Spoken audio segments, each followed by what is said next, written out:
Welcome to Dude, Is This Thing On? I am Tyler Daswick, hailing from Relevant Magazine in Orlando, and joining me from Phoenix, Arizona, our illustrious producer, Emilio Cariotti.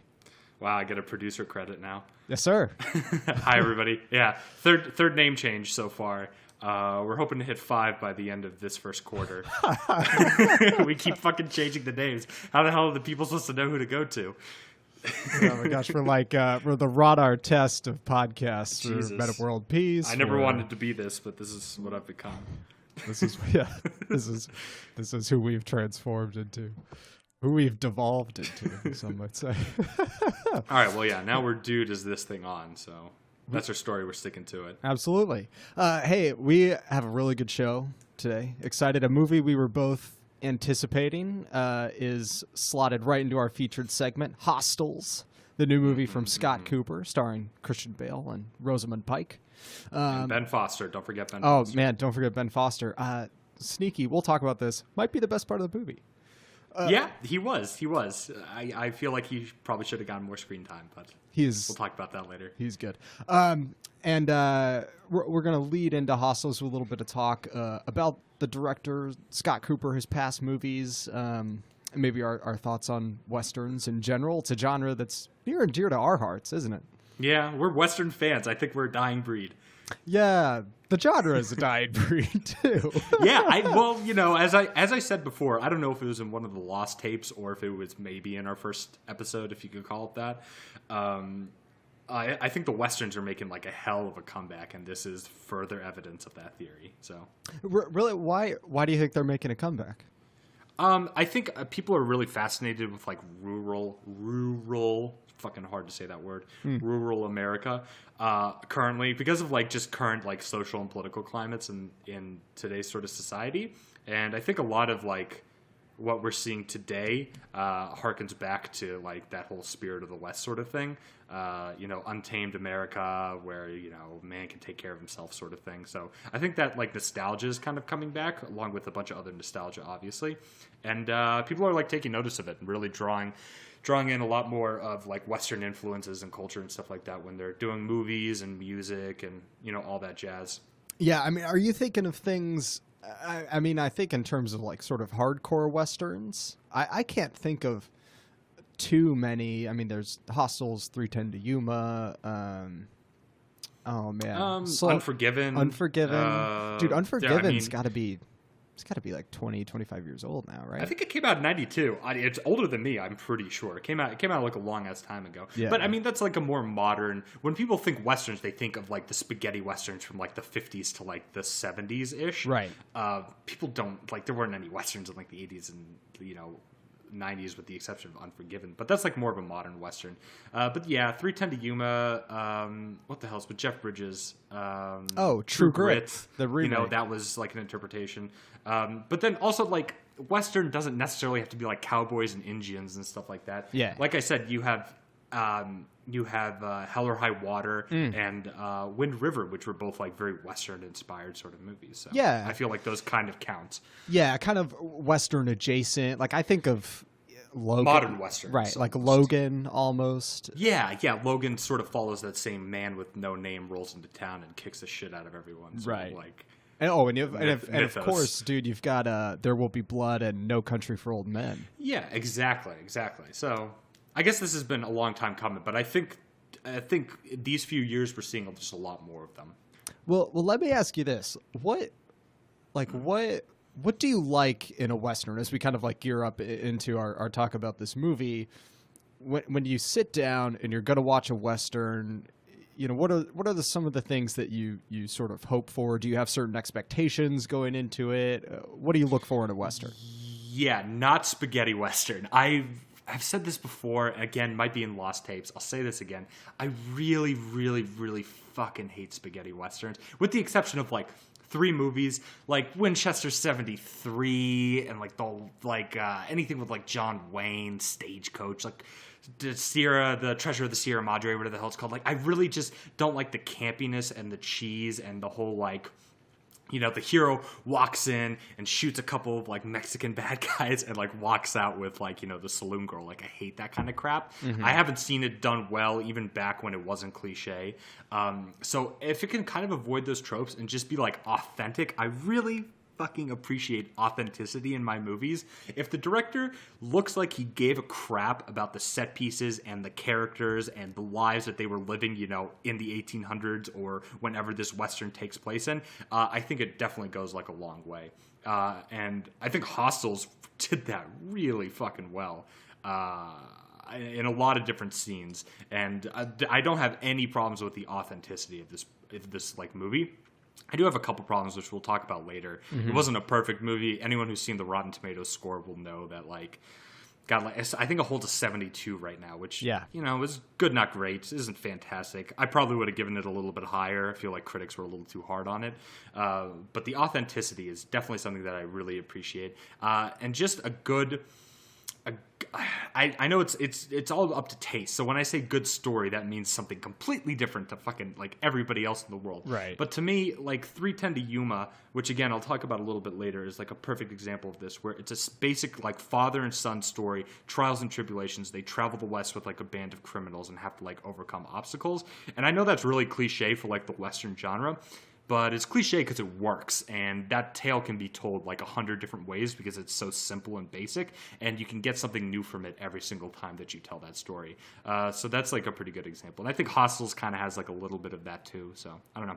What do you think? What's your ideal Western? I think, well, it's kind of changed. I actually, some of my favorite movies are some of the spaghetti westerns. I love the Clint Eastwood Dollars trilogy. I love probably my favorite Western is Once Upon a Time in the West, which sort of sprawls and I think has some sort of like artsy stuff to it, which I really love. But I feel now like I personally, just as a matter of taste, I kind of like it when Westerns go small and sort of tighten their focus down on maybe like one or two particular characters or one relationship, and maybe follow a sort of like definite cause and effect sequence, and they kind of lay out one goal at the beginning of the movie, and then they just pursue that goal single-mindedly the whole time, and we're not like spinning off into like a weird side plot or like, there's no Western Marvel Cinematic Universe. Yeah, exactly. Where you have a billion fucking movies about the rattlesnake and the jackrabbit and their take on the war. Right. Yeah. What's the bartender think of this scenario going down? I don't care. Yeah. Just fucking serve the whiskey, dude. Exactly. Exactly. I think, and I think that is something that is cool about Hostels. It does kind of have a focused plot, even though there are maybe like the themes of the movie aren't that focused. But we can get to that later. Quick tangential question: did you ever watch Deadwood? Yeah, I saw the first season of Deadwood. What'd you think? I thought it was pretty good. I don't know why I didn't get into it more. It didn't like hook me. I can see why people really, really like it. And honestly, if I went back and watched it again, I'd probably really like it. They use the word cocksucker like every 5 seconds, which I thought was pretty funny. It's a pretty cocksucker heavy show. And Peckerwood, which I swear to God, after watching the first season, I used Peckerwood like non-ironically for like a week because they said it so much that it got like ingrained into my fucking brain. Right. It's a cool show. I definitely recommend it. It's got some great actors in it. I really like Timothy Olyphant. So seeing him in anything is always good. And yeah, it definitely deserved more than 3 seasons. I'll say that. Yeah. And you've got Ian McShane, who I think is in one of the like great TV roles in that show, and as like the scumbag like innkeeper leader, I guess. Yeah, he's the innkeeper, but he's like the criminal mastermind of like the town of Deadwood. Yeah, so I think that was interesting. That's probably the best Western thing I like that doesn't have that focus I was talking about. It kind of sprawls and is really... Well, it's a TV show, so, you know. Right. I mean, it can story. Afford to be... Yeah, it can afford to be a little bit more broad. Yeah, exactly. And I think that's also like something like Red Dead Redemption, which is one of our favorite things. What a great fucking story, that game. Great I've been so story. psyched for Red Dead Redemption 2. And I know we're not going to talk about it until like we have some more definitive news on when the hell that game is coming out. But Jesus, I haven't been this jazzed for a video game in like 2 years. Yeah, man. I have no idea what to expect, except I trust Rockstar to do anything well, and Red Dead Redemption is maybe the best Western movie since like 2000. The best Western movie ever played by man. Yeah, it's spectacular. I mean, there are still moments of that game that I think about. I'm literally, after this podcast is done, I'm going to boot up the Xbox and start playing it. So, oh man, I'm jealous. Yeah. And the last thing I want to give a shout out. So, Hostel's directed by Scott Cooper, and Scotty Coop, and he, as his friends call him, as he's known in the industry. Yeah, he's a friend of the pod. We had some dinners. So he did this movie. I'm just kidding, Mr. Cooper. I know. I I have to call you Scotty. Only in our company. Sorry, Mr. Cooper. He so his resume. God damn it, we can't move past that. Sorry. His resume.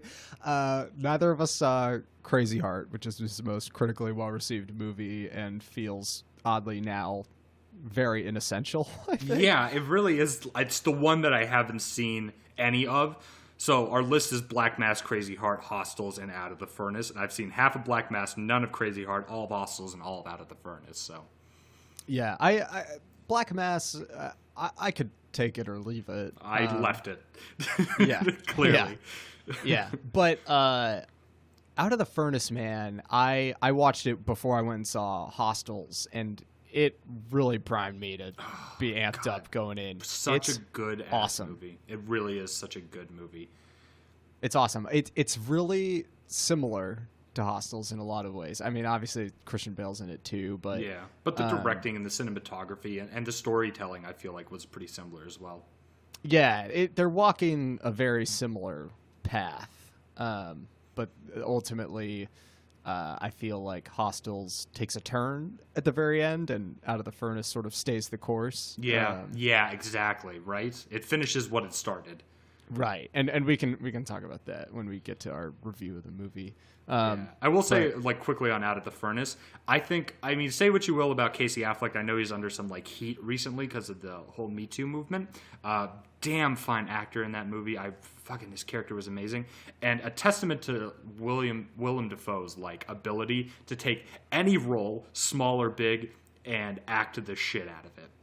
Like, yes. People really think he's a weird, like, guy and actor and stuff like that. Fine, whatever. But he will take anything from Spider-Man to a kind of a bit part, like, Out of the Furnace, or even something from, like, Jesus Christ, All Saints Day. What the hell's the name of that movie with the two, like, Irish criminals who kill people? Oh, Boondock Saints. Boondock Saints. Something from, like, Boondock Saints or John Wick, these small bit parts, and just play them so well that he's just so memorable in pretty much anything he touches. And this is a perfect example of that. His character was really good. That last scene that him and Casey Affleck were in, fuck.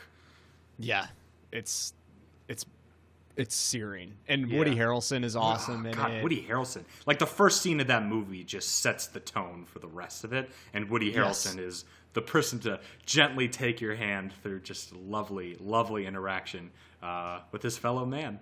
Right, dude. But that opening is with the hot dog and the drive-in theater. Yeah, it's a cold opening. Yeah, you know, like, they don't revisit it. It has no impact on the story. Its sole purpose is to tell you who Woody Harrelson is. Woody Harrelson's a hard motherfucker. Right. It's it's awesome, and I don't know many movies that do that.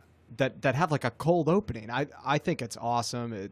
It's one of the scenes, like the preeminent scenes I remember from that movie. Yeah, definitely. I mean, that set the tone. My heart was racing by the end of that. And, like, I hated Woody Harrelson's character, And I remember, like, unclenching my fist, like, after seeing that scene and being like, wow, that just made me, like, really fucking hate somebody that isn't even real. Very rarely do I get that sort of reaction from a movie, Yeah, and that emotion and that tension you have in relation to him builds the whole movie, and it pays off in such a cool way in the ending. God, it's awesome. The ending's really good.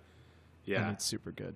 All right, man. So we're dancing around it. Should we get into Hostels? We should get into Hostels. Do you want to take the lead, my lady? Yeah, man.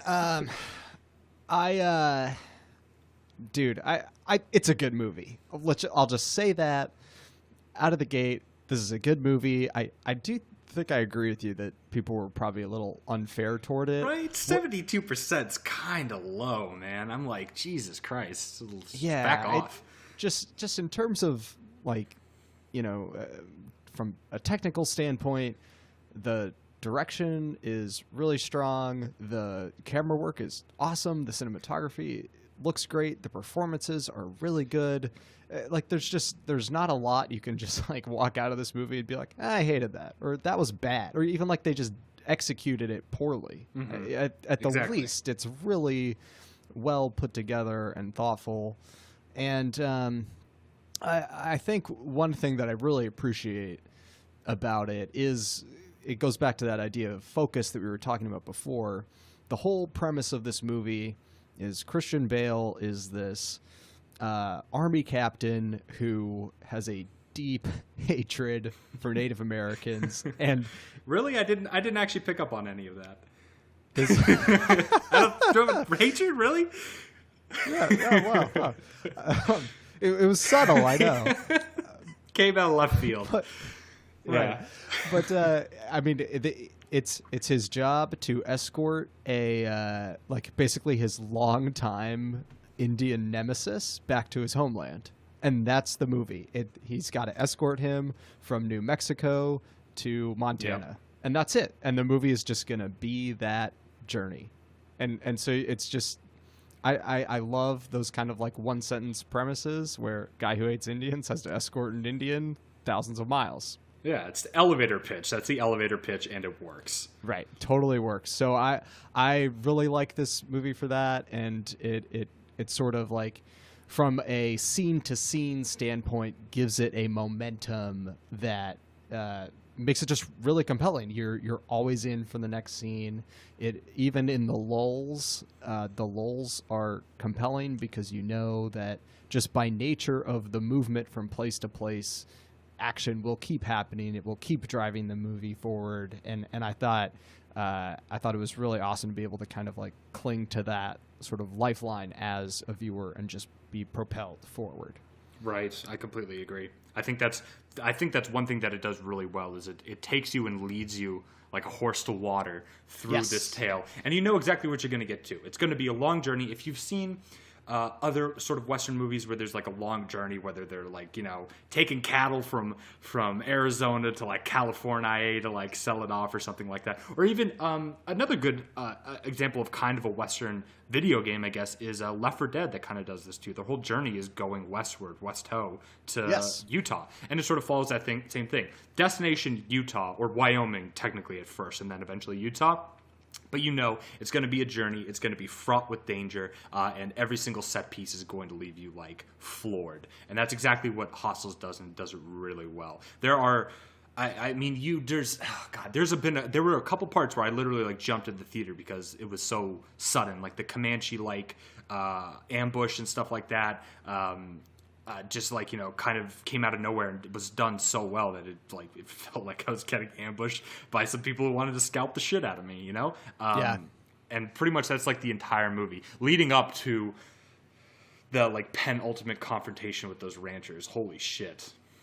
Yeah. I think the action is awesome. I really appreciate and sort of the fine points and the attention to detail that you were touching upon. I really love how accurate and true all of the action scenes felt. Like the guns were never quite accurate enough. Yeah. But were still on target, and it never felt like I never felt like gods. Right. They never felt like gods, or the other way where like all the enemies missed. Opponents were missing all the time. Like, Yeah. people die, man. People get wounded. People get shot. I appreciate people die with little like hesitation where it's like, this guy's lying, he's fucking dead now. It's like, oh well, I guess. I think a good scene that kind of represents this is, and this isn't like a major spoiler or anything, so don't worry about it, but it's the they stop in that town to get replenishment, and this is where Ben Foster's character comes in, but he gets two more guys to come with him, like a sergeant and a captain or something like that. And one of them is briefly introduced singing around the campfire, which, fun fact, actually, that character, the one who's singing, helped do a lot of the music for the movie, too, hence the part where he's singing. Cool. But the very next scene, they have to raid a camp, and Christian Bale and that character disappear into a tent. The tent, like, shakes around. There's some gunshots and screaming. Christian Bale comes out and is wiping his knife, and he's like, the captain's dead. And then that's it. That character's fucking gone. And that is, like, pretty much how the story moves at that sort of, like, pace. And I love how that works, except for one character who I think should have died, but didn't. But that kind of goes to the end of the movie, which we will talk about a little bit later. I don't want to... I'll tease it for now. Okay. But I won't talk about it too much. Yeah. No, I do agree with you that it's a pretty... it's not uncaring, but it is pretty, like, and I think it's reflective of like a good Western too, where it's just like someone dies, you gotta move on. Exactly. It's not uncaring. It's I don't want to say indifferent either. It's just the way it fucking is. And the story, the movie opens with the one line, which I really like, actually, how sometimes movies will open with quotes and the quote like sets the tone for the whole movie. Yeah. I think Wind River did this, and Hurt Locker did that as well too. But it sets the tone like, the American spirit is stoic, a killer, like, can't be beaten down. I can't remember the exact thing. I remember it says a stoic killer, something. And that is Christian Bale's character. He is the personification of those like 3 or 4 adjectives used to describe the American spirit in that film, and his indifference to kind of people dying around him is like testament to that. It's not necessarily that he doesn't care, because he does obviously care. There's a scene where he breaks down in the movie and starts crying over the men he's lost. It's just that there's absolutely no time to sit there. Like, you can bury him, that's pretty much all you can do, and then you got to move the fuck on. And back to what you're saying, just real quickly, I know I've been talking a bunch. The authenticity, I thought some of the coolest scenes of the entire movie was them like making and breaking up camp. Like, it was just cool to see like how authentic that was, to pick up your tent, like have to move it and stuff like that. It's got these really long like wooden tent poles, which a camper wouldn't be caught with dead like today. There's this one scene where one of the characters is making like biscuits with like a cup, like those old like chips, like buffalo chips and like biscuits that like the old cowboys used to do in like the old movies. Right, like the hardtack and stuff. Right, the hardtack, like the beef jerky and shit, the beans and the slice of beef that you would eat like once a week. Yeah. The stuff that like the John Wayne movies like tried to do, but did it so campy and like lamely that it never really came across as like authentic. This movie just did so well. Yeah, I really appreciated the authenticity. Yeah, what did you think? Circling back to Christian Bale, I thought he was great in this movie. What did you think? He's fantastic. Yeah, no, Christian Bale's great. I don't think I fucking even like the Terminator Salvation movie that he was in. I'm pretty sure it was. Yeah. Right? Like, I fucking love Christian Bale in every... Excuse me, I just burped right there. We'll cut that out in post. I fucking love Christian Bale in everything. Whether it's American Psycho, Terminator, Out of the Furnace, he was great. I fucking love the Batman movies. All of them. I love Batman Begins. I don't know why people shit on that one so much. Oh, dude, it's sneaky my favorite one. Yeah, it is. People shit on that movie all the time. It's the best. Whatever. We'll talk about that fucking later. But Christian Bale is actually one of my favorite actors, despite him being kind of a dick to that one guy on the set of Terminator. Yeah. Which, whatever, man. I'll pass it off as him just being super stressed out on the job. But yeah, he's as fantastic in this movie as anything that he's ever been in. And his every single character was so fucking well acted. There wasn't a single... Whoever did the casting deserves a raise and a blowjob, because they just did a perfect fucking job casting everyone out. Let me pull up the cast list because there's one character in particular who I really fucking like. Ben Foster, yes, because I fucking love Ben Foster in everything. Also, Ben Foster is great. Can I predict who you're going to say? Yeah, who are you gonna say? The actor's name is Rory Cochrane, and he is basically Christian Bale's number 2, and he admits at the beginning of the movie that he has what he calls the melancholia. Yeah. Which is PTSD is what we would call it. I think he's the best part of the movie. I think his story arc is probably the most interesting in terms of what his character goes through. Basically, in this movie, everyone is dealing in some fashion with a history of violence, a violent past, whether they were the killers or they witnessed killing. And that's where Rosamund Pike's character kind of comes in. Absolutely. And I think the best examples of this are Ben Foster's character and Rory Cochrane's character as sort of two sides of the same coin, where Ben Foster has killed and killed and killed and seen a lot of his peers die too, and that has appeared as rage to him, and now he is like an angry, bitter killer, like vengeful killer. And Rory Cochrane has become the total opposite. He has turned from a killer into someone who has demons on demons and cannot defeat them. I think it's fantastic. I think that's interesting that you say that Rory Cochrane and Ben Foster's characters are foils, because I think the thing that the movie wanted to try and get across is that Ben Foster and Christian Bale's characters are supposed to be like direct foils. But I understand what you're saying. I think I like your analysis a little bit better. But I will say you were completely wrong about the actor that I thought did a fantastic job. Oh, no Don't kidding. get me wrong. That guy did an excellent job. And his character was probably one of my favorites, but I think the guy who just blew it out of the water for me, because I didn't expect much, was Jesse Plemons. Hey, no way. He's I a good pretty much actor, just man. know from Breaking I Bad. pretty much just know from Breaking Bad. Exactly. That's the only thing I might have seen him in a couple other things, but never really like knew about him.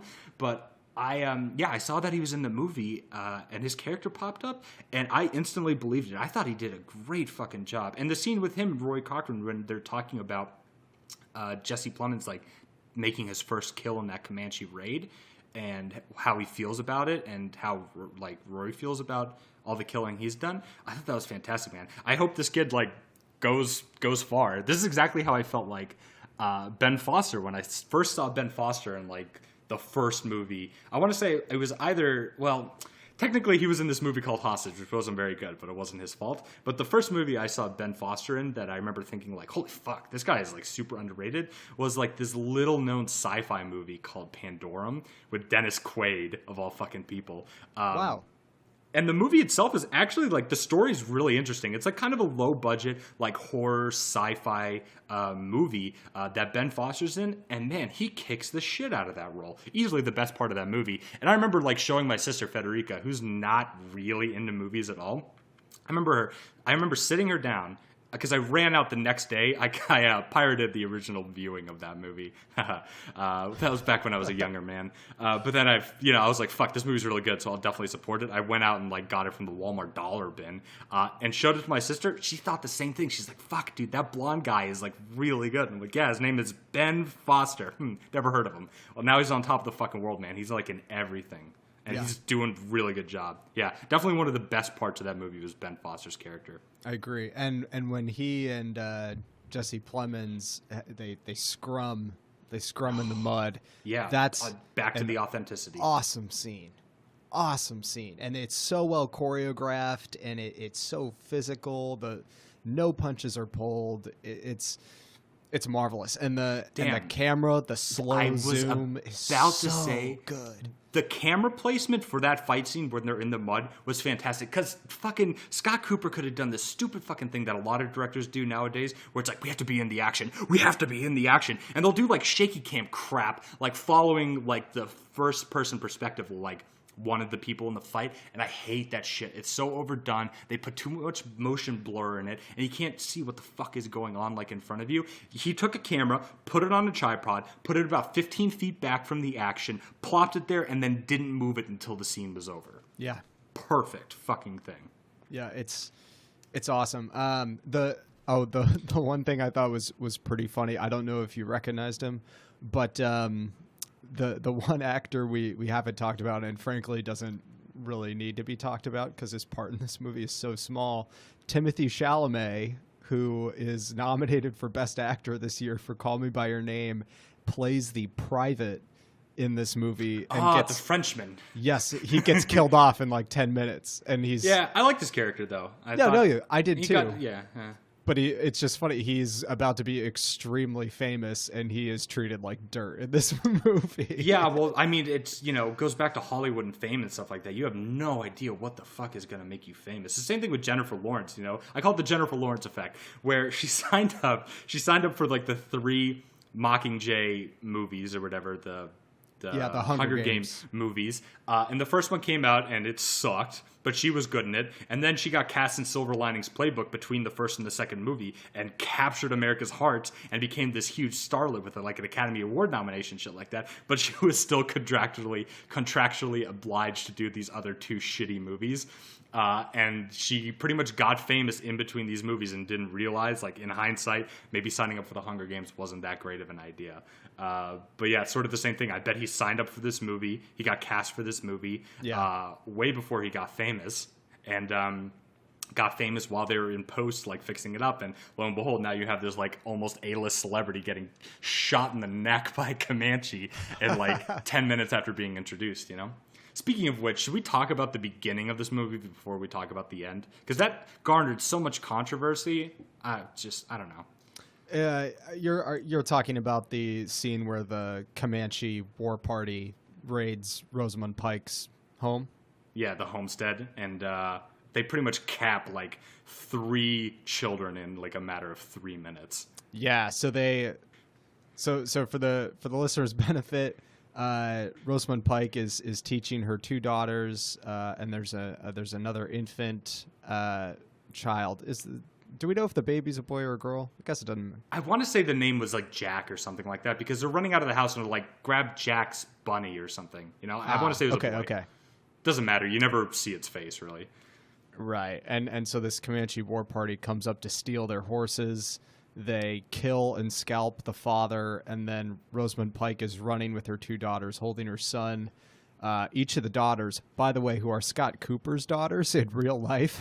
Oh, fuck. Oh, man, imagine explaining that to your wife. Shit. He slept on the couch for a while. He just, here you go, audience. He kills his 2 daughters in cold blood in his movies, essentially. Yeah. They just get run the fuck down by this war party. This is the only time where I thought that the shooting was a little unrealistic. The guy shot 3 shots, hit every single child like dead on. Yeah, the 2 daughters get shot in the back. The infant's grazed by a bullet. Basically, Rosamund Pike loses everything. I didn't know. I think she's great in that scene in particular. She really kind of sells it. But what was controversial about it? That they killed an infant, essentially. Okay. I mean, I feel like there was kind of a lot of controversy. Not too much. It was a little like hush hush. You can kind of see it through some reviews. A lot of reviews on this, I feel like, were biased. And it had to do with the killing of the kid and how like American Indians were sort of treated in this movie. And honestly, from what I've read, I don't know if this is true. Please don't fucking sue me if I'm wrong.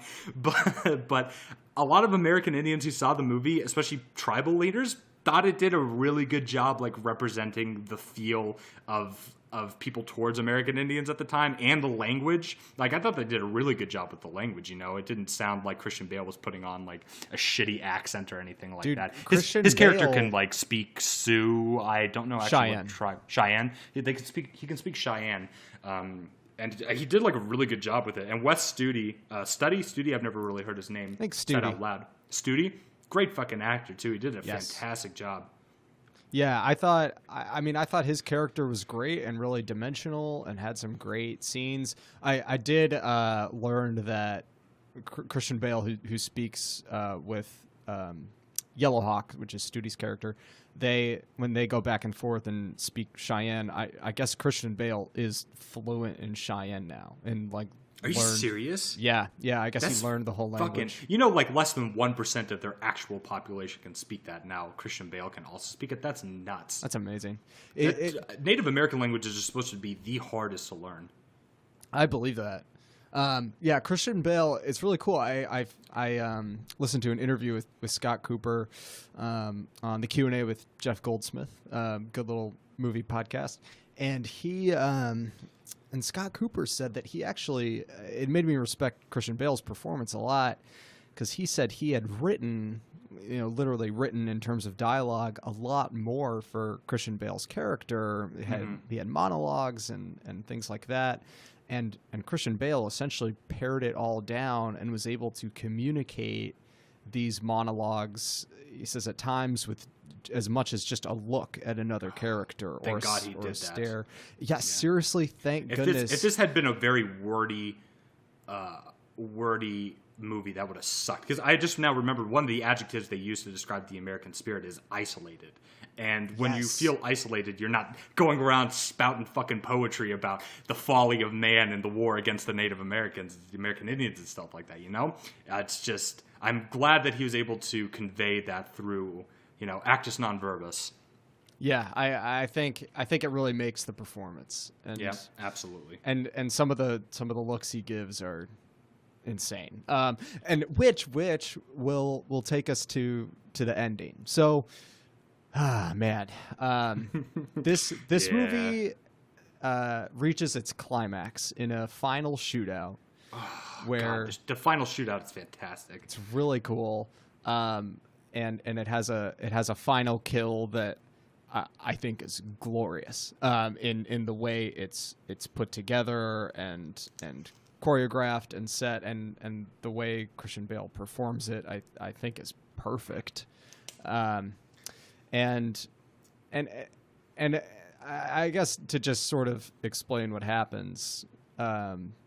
So they have these ranchers come up, these white ranchers come up and protest that Yellowhawk is being buried on their land in Montana. Christian Bale and Rosamund Pike basically stand up to the ranchers, get in a climactic shootout, and they kill all of them. And the only survivors are Christian Bale, Rosamund Pike, and then Yellowhawk's son. Little Bear, his grandson. His grandson, you're right, Little Bear. And it ends with this violent kill where Christian Bale very symbolically rips a knife through the last rancher. What do they call it? Stem to stern, basically. Yeah. He just guts him like a fucking pig. He guts him, and Christian Bale turns back around and gives this insane look past the camera that is so memorable and such a great acting moment. And I am begging for the movie to cut. In my head, I'm like, cut to black. I know. Dude, cut to black. Me too. This I was like, please end. cut to black. Please, God, cut to black.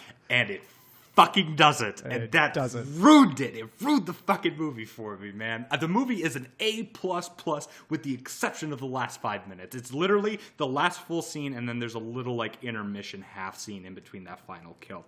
I will say that final kill reminded me of the last scene from There Will Be Blood.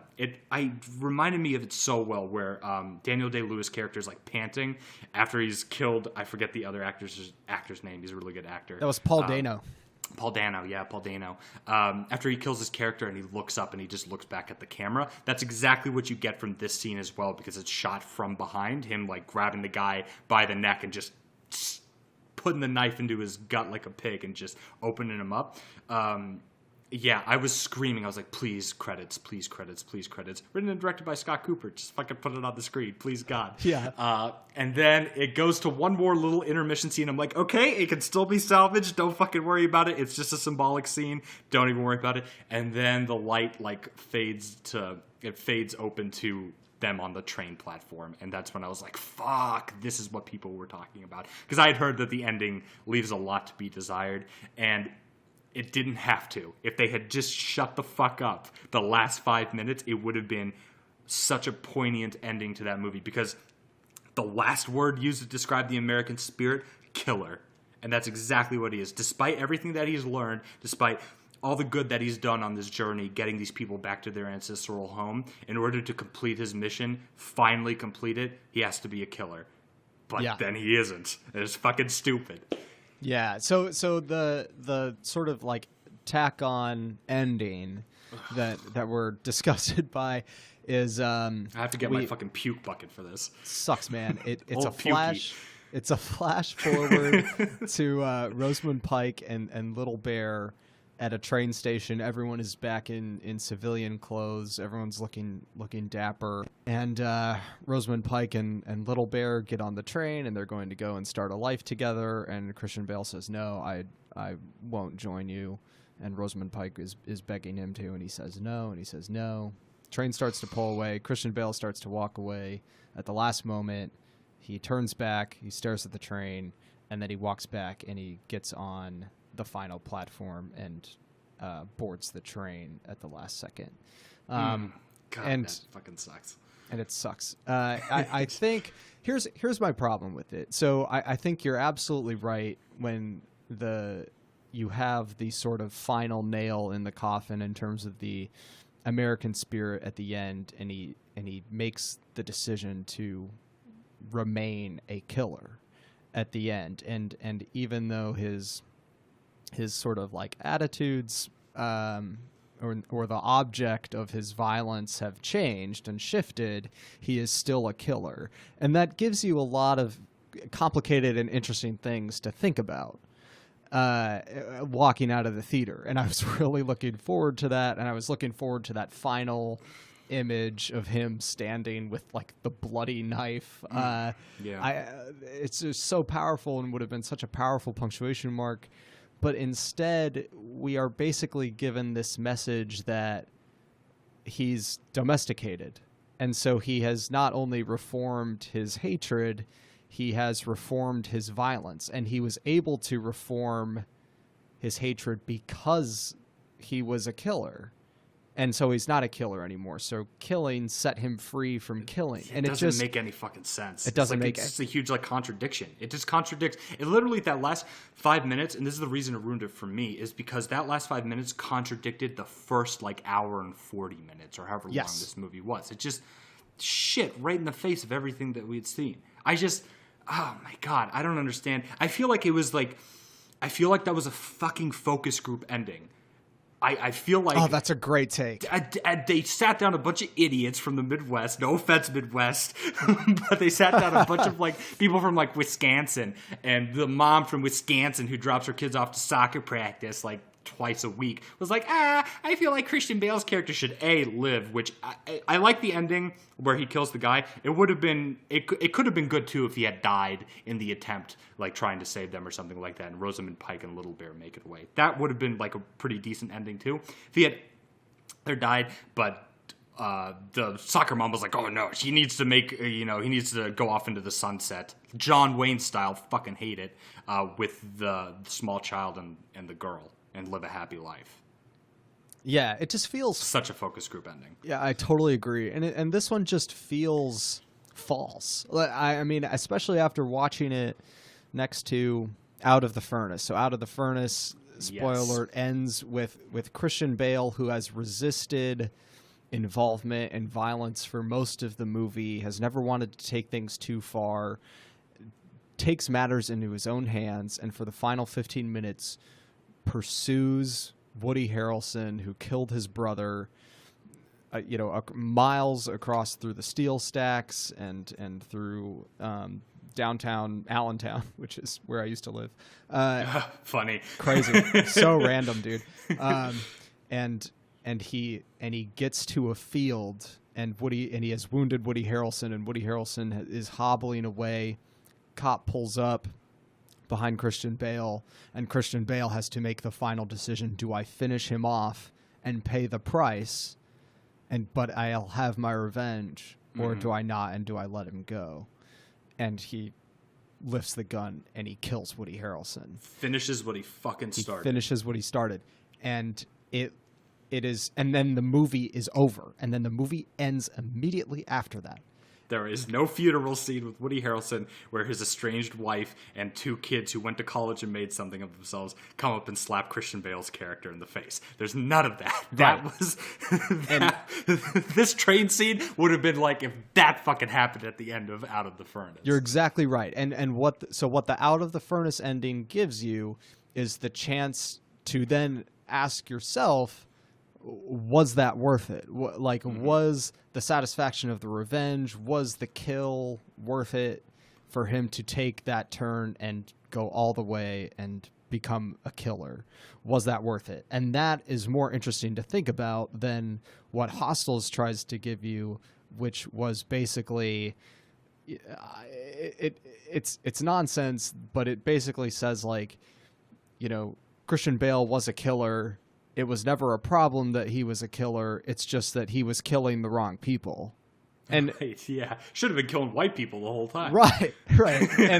And now that he did kill, he mixes reds with his whites. Right. Classic mistake. And now that he killed the right people, he can stop being a killer. And that just is false. That just isn't the way. I don't think that's the way people are, and I don't think that's the way violence is in our world. And I think this movie had a chance to, you know, leave you with some interesting things to think about, and it basically answered its own question, and it answered it in the least interesting way possible. Yep, absolutely. It's a shame, really, man. It just took the wind out of the sails. Totally. God damn. And like you've listened to our conversation before. This is an hour and 55 minutes of awesome movie. Mm-hmm. It's so undercut. I don't think I really didn't have a problem with anything else in the movie. There was like one little hiccup where I thought it was like a little hokey, but other than that, like it was a near flawless movie. And then this, and that's why I like max I can give this movie is an 80% because of that ending. Max. I agree. Dang. Well, listen, man. Everyone, that's Hostiles. I mean, I think I would recommend it if someone likes Westerns. I would absolutely recommend. Just close your eyes and go la la la la la la la for like the last 5 minutes, and it's a perfect fucking it's a perfectly fucking good movie. Right. Self edit. Yeah. Hostiles. Yeah. Right. Yeah. Well, listen, man. We, as always, we want to leave the Dude Is This Thing On listeners with a little thing to check out for the coming week. So what do you have for the people for your final recommendation? My final recommendations are, and we're running a little longer here than usual, so I'll try and make it fast. Last night, I rewatched a movie called Slow West, which, if you haven't heard of it, I'm not surprised. It didn't get like a lot of attention or anything like that. In fact, it was actually produced by DirecTV. Do not let that dissuade you from fucking watching it, please. I know when people hear that, they're like, oh, made for TV. What is it, starring like Tony Danza and Liza Minnelli or something?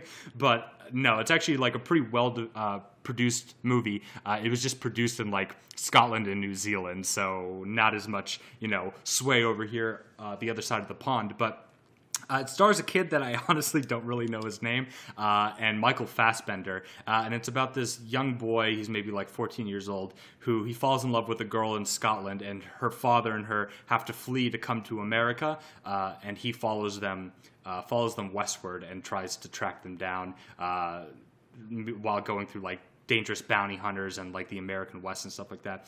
And in a strange way, it kind of reminds me of like what is it called? Fantastical realism. It's got a little bit of that element to it. So if you can get past that, then I think you'll really enjoy the movie. It is kind of sad. It's a very like Romeo and Juliet-esque tale, very like poetic and stuff like that, and theatrical. But damn, is it well directed, and damn, is it well acted. And there's a couple like really tense moments in it. And honestly, the art direction kind of reminds me of like a Wes Anderson movie in a lot of ways. Oh wow. And if you watch the movie, you will understand what I'm talking about. It's not like overly, there's no like stop motion mouse or anything like that in it. Right. But there are a few scenes that artistically remind me of that, and kind of the costume design and stuff reminds me of that too. And then my other quick recommendation, if you liked watching Christian Bale and Ben Foster be in a Western together, then you should check out 310 to Yuma with the added bonus of having Russell Crowe in it. It's actually one of my favorite Westerns. It's a remake. There is an original one from the 50s or whatever. I don't fucking like that one, obviously. And it's all based off of like a novella from, I think, like the 1950s as well. But you should definitely watch it. I highly recommend 310 to Yuma, one of my favorite Westerns. Dude, the 310, have you read the 310 to Yuma novella? I have. Yes, you actually recommended it, and I picked it up like the day after you recommended it. Dude, very it good is book. Good. Yeah, it's awesome. I'll have to check out Slow West. I noticed it is a lean 84 minutes. It's pretty fast. It's a fast movie. It's also got a high rating on Rotten Tomatoes. I think it's like a 98 or something like that. I recommended this movie to you like almost a year ago, and you told me you were going to watch it. I'm surprised you haven't seen it yet. All right, I'm going to write it down. Where can I find it? The only place I've been able to find it non-nefarious is I suppose if you have DirecTV, you can do pay-per-view. But honestly, just pick it up for like $2.99 on YouTube, rent it for 48 hours. Awesome. All right, I'll do it. This time I'll do it. And Okay. and for the listeners' reference, the youth that stars alongside Michael Fassbender is Cody Smith McPhee. Yeah, that's it. That's why I couldn't remember. He is the right. He is the boy in The Road alongside Viggo Mortensen, and then No shit. Yeah, that's man. why he looked familiar. He was much younger back then. Yeah, he also plays Nightcrawler in the new slate of X-Men movies. Oh, Yeah, less exciting. a little bit, yeah, sure, whatever. But he's really good in this movie. If you know anything about like Irish or Scottish literature from like the 1800s, and how kind of melancholy that can be as well, like bittersweet, I honestly think the writer and director is Scotsman. He did an excellent job capturing that sort of aesthetic to it, and the aesthetic of like a tall tale from the American West. And if you know anything about like Western United States history, you'll know what I'm talking about, and how, you know, there's always these tall tales that circulated around the West at the time, you know, like jackalopes and Bigfoot and stuff like that, and all these like crazy stories of people getting into like, you know, legendary shootouts in the West and stuff like that. And it does that very well with kind of like a whimsical tone to it. Awesome. That is Slow West. You can rent it on YouTube or Amazon Video for a couple bucks. Yeah. Same thing with 310 to Yuma. Oh, word. Listen, man, my recommendation this week, I'm a big interview junkie. I love listening to interviews. I love listening to Q&As, reading Q&As, watching Q&As. I think that kind of conversation, I think it's really like weirdly artful, and especially if you can get someone like, you know, Mark Maron is pretty good. He kind of has a formula, but he's better than most. David Letterman, I think, is one of the greats. I love interviews. I'm a big interview nerd, and so I started watching Comedians in Cars Getting Coffee, the Jerry Seinfeld, like sort of almost, it was almost a web series, but now it's on Netflix. It was a web series. Yeah. I really like it. I think it's good because Jerry really flexes how smart he is about comedy, and that makes the show really valuable to watch because he presses into all of the small comedy details and minutia that lends a lot of insight to you as a listener. I think it's a little, I mean, it's a lot dependent on the guests. The standouts for me, Chris Rock is reliably great, and his episode is really good. And each episode's like 15, 20 minutes. They're really, really easy to watch. And then weirdly, the one that surprised me, man, Alec Baldwin. Super funny. Alec Baldwin is an interesting guy, kind of a scumbag, but a Yes. very interesting guy. He's a huge scumbag, but he is really funny. And Yeah. I mean, 30 Rock was pretty much him. You know, I really liked 30 Rock because of Alec Baldwin. yeah, I mean, and the show is really just it's more conversational, and you know, they get in a nice car, they drive to a local New York, New Jersey kind of tri-state area coffee shop, and then they get in the car and go back. And so it's pretty much, you know, a lot of people ask Jerry questions, and we'll ask for, you know, his thoughts on comedy and so, and you get a couple good nuggets from Jerry. But I thought Alec Baldwin was great and extremely charismatic and quick and sharp. Really like funny in conversation, a funny storyteller. I was impressed. The other thing on the other end of the coin, we're not going to get into like a big Jimmy Fallon conversation, but his episode stinks, man. And it's that's if you don't like Jimmy Fallon, yeah, you're gonna fucking think the guy sucks. Yeah, I mean, but it's and I've been thinking about this because I compare sort of his celebrity interviews with like a Stephen Colbert or a Seth Meyers, these other guys who are behind late night desks now, and I was always like, God, he's bad. Why is he bad? And it's weird. As the interviewee this time on Comedians in Cars, he was exactly the same as he is an interviewer on his show, in that laughing at his own jokes. He was like a little too giggly. He wasn't very like probing toward Jerry, in a sense that he wasn't very conversational. It was like one of the few episodes that actually kind of felt uncomfortable, and the whole time he was just like, haha, this is so crazy, I can't believe we're doing this. And Jerry just, it felt like Jerry was that's just his entire career, yeah, summed up into like one line. Yeah, he just like, he never turned the switch off, and I think Jerry was kind of waiting for him to turn the switch off, and he never did. And it's a little disappointing because he's, I think, one of the only guests who has a 2-part episode, and it just is kind of needless. And it's not Jerry's fault, but yeah, it just, I don't know. It kind of, the show has me thinking about, a lot about just my job as a reporter, and what makes a good interview, and what makes a good conversation, even like a good conversation like we're having that will be broadcast in whatever fashion. Thank you. Yeah, no, it's Thank you. You're a lovely host, Tyler. Thank you. Beautiful. If I wasn't already seeing someone, But I really do like the show. It's a very easy watch. There's some, it's pleasant, and that's the best thing I can say about it. It's pleasant at worst, and at its best, very insightful. Comedians in Cars. It's on Netflix. Cool. Awesome. Good recommendation. All right, man. I think that's going to do it for this episode of Dude, Is This Thing On? Where can people find you on the internet? Well, they can find this podcast at Dude, Is This Thing On YouTube, which I will have to change from the current Is This Thing On. Goddamn.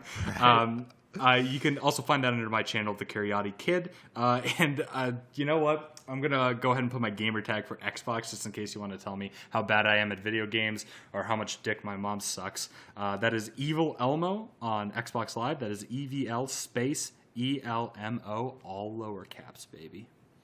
Man, I'll make this promise to you. I'll probably regret that later, but I'll make this promise to you. So we got some big games coming out this year, especially Red Dead 2, that I know we're gonna be talking about on this show a lot. I'm so afraid that they're gonna announce that it's gonna get pushed back in the next couple days, but yeah. Oh gosh, hopefully we don't jinx it. Heartbreaking. That would be heartbreaking. But for that game, if for nothing else, I'm gonna get back onto the Xbox Live wagon, and we're gonna play some Red Dead together. I think that has to happen. Dude, absolutely. There's a few games I've been wanting to play with you, actually. We should really sit down and play Cuphead.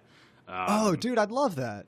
Yep, that would be a good game, just you and me to record, because we could just shoot the shit and get killed 1 billion times. Cool, that'd be fun. Hey, if you are interested in finding me on the internet, you can follow me on Twitter at Tyler Daswick, or you can read my culture writing. Actually had an essay about hostels go up today at relevantmagazine.com. All right, that'll do it. For this episode of Dude, Is This Thing On? I'm Tyler Daswick. He's Emilio Cariotti. Yes. Are you waiting for me? We haven't quite gotten this done yet. Good night and good luck, everybody. Good night and good luck. We could. Do you want to do that again? Well, yeah, sure. Yeah. That'll do it for this episode of Dude, Is This Thing On? I'm Tyler Daswick. He is our producer, Emilio Cariotti. We'll see you next time, everyone. Have a good night, everybody. Why did I say night? They could totally be watching this during the day. It's fucking Doesn't stupid. matter. Doesn't matter.